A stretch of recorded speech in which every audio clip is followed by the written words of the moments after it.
Ayun guys, hanapin nyo lang itong Vietnam Intentionally Crafted Coffee Level 2 Su Cafe.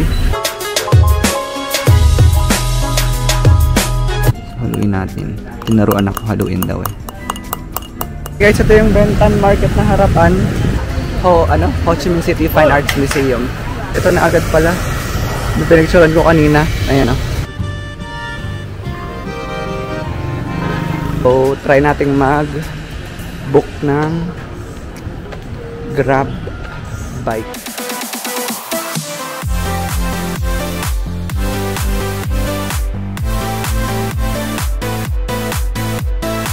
Ayan guys, nagbubook na tayo ng Grab bike and that's 12,480 dong.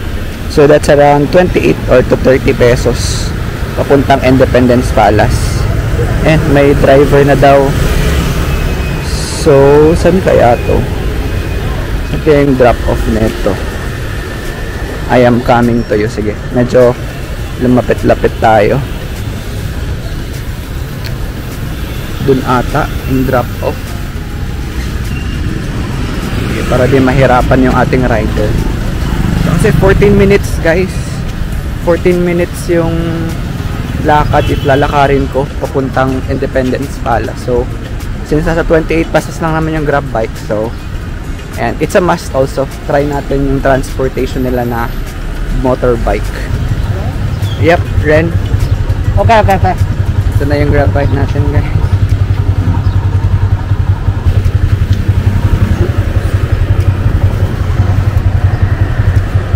Good. Thank you. And guys, try tayo sa Grab bike. And punta tayo Independence Palace. And so this is a must experience if you're here in Vietnam guys. So sama ko kayo sa buong journey.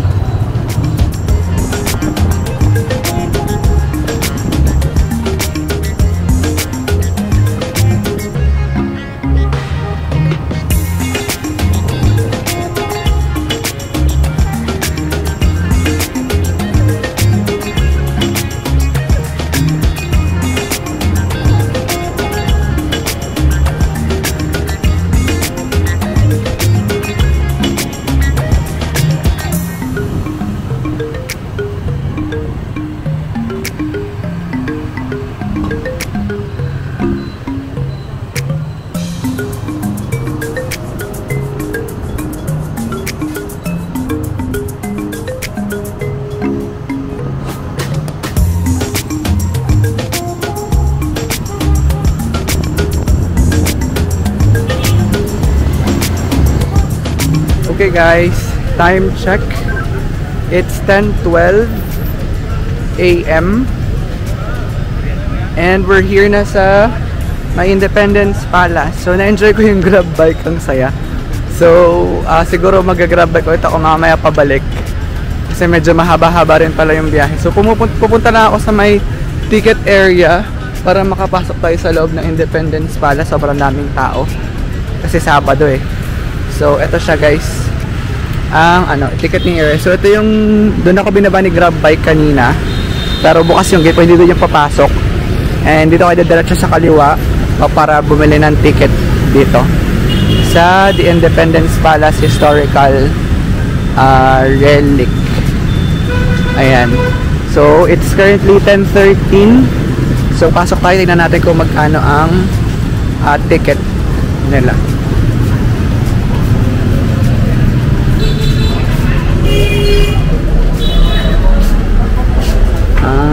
Okay. General admission 65,000 VND. Ayun. Tatanong natin, hindi ko alam, merong ibang categories pa eh. May 40. So tingnan natin. Papakita ko sa inyo, may iba-ibang category ng tickets. Ayan. So general admission ticket, which is exhibit and palace, 65,000 Vietnamese dong. If it's only palace admission ticket, it's 40,000. So yung binili ko. And then if my guided tour, 350,000. And audio tour, 90,000. So doon tayo sa admission na 40,000 Vietnamese dong. So ito na yung ticket natin pupuntang palace. And dito tayo lalabas or papasok rather, or lalabas, di ba lang? Okay, okay, iikot lang ulit palabas. So let's see. So dun yung bilihan ng ticket sa dulo, tapos iikot kayo papunta dito para makapasok kayo dun sa mismong palace. And then sa dadaanan nyo, meron dito mga tangke. So parang Baguio City lang yun, no? So yun, may dalawang tangke dito sa labas. Ayun, papakita ko sa inyo. Ayan. Kasi iikot kayo papunta doon sa mismong palace. So di naman ako na surprise sa tangke, but yeah, it's still a good thing to see. Ayan. So doon na tayo, diretso na tayo sa loob. Kasi mas excited akong makita yung loob kesa sa labas. Ayun, ang lawak ng lawak ng field paikot. So siguro after nito guys, babalik na ako ng Bentan Market. Kasi parang nagbabanta ang ulan na naman. Hindi tayo makapag-grab bike kung ganun. So ayun, mamaya na ulit pag napasok na ako sa loob guys, i-update ko kayo. Tatanong din ako kung pwede mag-video. So mas okay na yung safe na nagtatanong kaysa mag-video, mag-risk ako ng video sabay pa-delete lahat, no? So madadama yung ibang videos ko. So ayun lang guys. So, dito na tayo sa palace. Siguro parang Malacanang nila to. So hindi ko alam kung alin na unahin. So ito muna yung tingnan natin una. Parang presidential dining nila to. Ito, ang ganda. Okay. Ganito na lang pala gagawin ko guys. So magagawa ko ng mga b-roll na lang, tapos i-explain ko sa inyo mamaya pagkatapos. Okay, ganun na lang para hindi ako na-i-interrupt na kumukuha ng video tapos biglang sangat ng b-roll. So b-roll na lang muna, tapos mamaya na ang explain. Okay?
Okay guys, time check.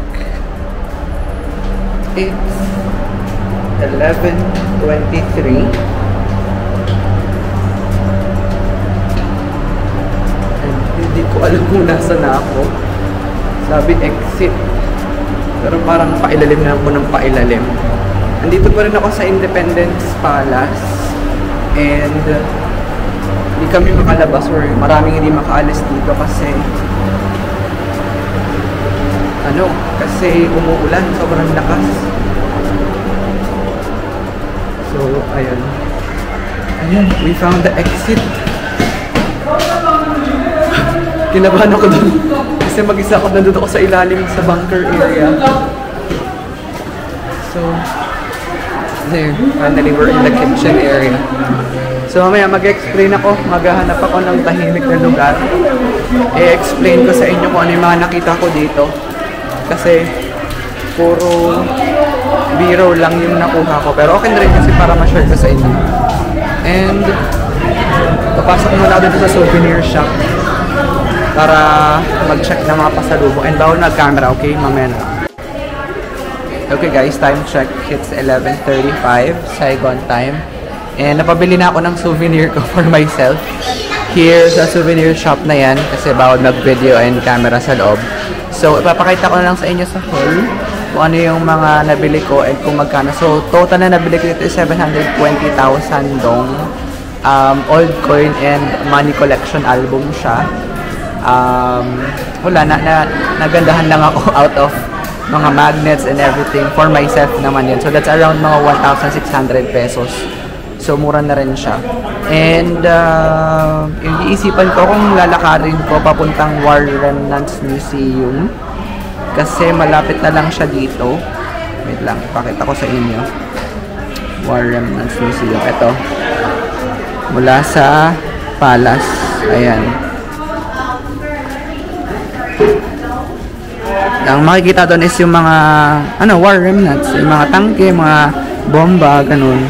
And alam ko may entrance fee din dyan siya eh. Hindi ko lang alam kung magkano. And may mga restaurants dito sa area na to. Nasa likod kasi ako ng Independence Palace, so baka humanap na muna ako ng kakainan ko.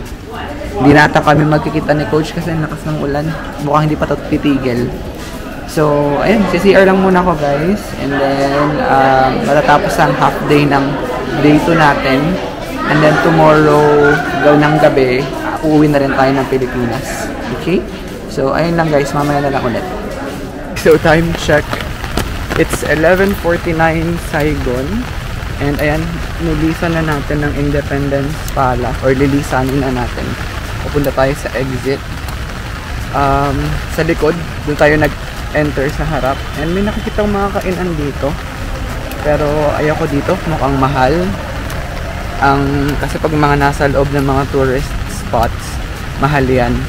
So ngayon, ni-risk ko ng maglakad. Kasi may payong naman ako nung silbi nito. 150,000 to. 300 pesos plus ang bili ko dito. So gamitin natin. So pupunta na ako ng War Remnants Museum. But I guess palakas ng palakas ang ulan. And ang sapatos ko is tela. And hindi ko siya pwede i-loose mo sa baha. Kasi magbabasa ang paa ko. Oh my god. It's a baha thingy here pala. Ayoko dyan. Babalik ako. Baha.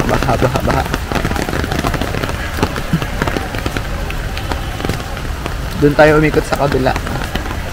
It's a baha thing. Okay? So, later na lang guys. Maghahanap ako ng way makalabas dito. Siguro ikot ako sa kabila. Okay? Hi guys. Just an update. I think hindi ko na itutuloy yung pagpunta sa War Remnants Museum. Kasi baha dito sa likod. Wala akong ibang dadaanan. So babalik na lang ako sa harapan. Siguro papatilain ko na lang tong ulan. Kasi baha eh. Ayoko namang sumugod sa baha ang paa ko. O tayo ibang sapatos, mangangamoy tayo sa biyahe. So, sige, update ko na lang guys if matutuloy ako sa War Remnants Museum or hindi Sige, bye-bye. Okay guys, so finally time check, it's 12:09 and we are out. Nakawala na rin tayo sa Independence Palace. So bumalik ako sa harap. Doon na ako umexit. And then, idediretso ko na to ng Remnants. War Remnants Museum. Ayan. So para di masayang ating oras. And medyo humina naman na yung ulan. But umaambon pa rin siya. And pag may nadaanan akong karinderya, sa local karinderya na lang kakakain. Hindi na sa mga restaurant. Para matry natin ang ibang local food. dito sa Vietnam. And ayun, no, tama yung mga motor dito, tuloy ang laban kahit umuulan. Kapote is life for them. So sayang hindi ko masusundan yung ating experience ng grab bike kasi umuulan and may mga gadgets kasi ako. So cafe 30 offer kasi ang mahal. Kape lang oh, tsaka tinapay. Ayoko na ng burger. Sa bagay, tayo lang. Ay, banh mi! Dapat pala hindi ko makalimutan yung banh mi. Yun nga pala yung purpose, isang purpose kung ba't ako magbe-Vietnam. So nakatikim na tayo ng pho kanina dun sa Michelin Guide awardee. So ayan, itututo ko na lang sa dinadaanan ko guys habang nagsasalita ako para hindi ako mapanisan ng lakoy.